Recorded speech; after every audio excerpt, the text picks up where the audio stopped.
When most marketers hear the term personalization, they think, oh, expensive personalization engines that are in nobody's marketing budget this year.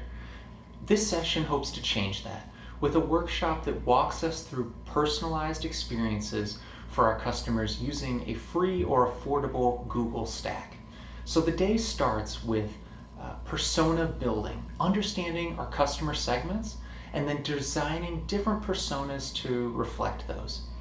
From there, we move into data personalization in Google Analytics. So let's make sure that we are able to track and record our different marketing segments inside of Google Analytics. That's where it all begins with Google Analytics audiences. From there, we'll push those audiences into Google AdWords so we can show personalized messaging to new and returning customers inside of Google AdWords. From there, we move to landing page personalization. So if a customer sees a personalized ad from Google AdWords, once they click on that, we want them to have a personalized experience on our website. Google Optimize allows us to do that in a free and affordable version called Google Optimize 360 using Google Analytics audiences.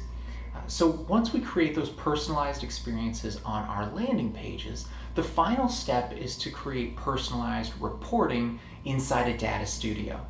So if we're reporting on all of our customers like they're the same in one marketing report, that leaves a lot to be desired. So in this workshop, we'll take those marketing personas, those customer personas, and move them into different marketing reports to report on them individually. More granularity means better marketing reporting, which means the ability to do better analysis and perform better channel optimization. It's going to be a really exciting day. It's going to give people who have some experience in Google Analytics, but not a lot of experience in the other Google marketing platforms. It's going to give them a lot of information over the entire Google stack. So please come join us, spend the day thinking about how we can personalize our marketing efforts across our entire digital experience.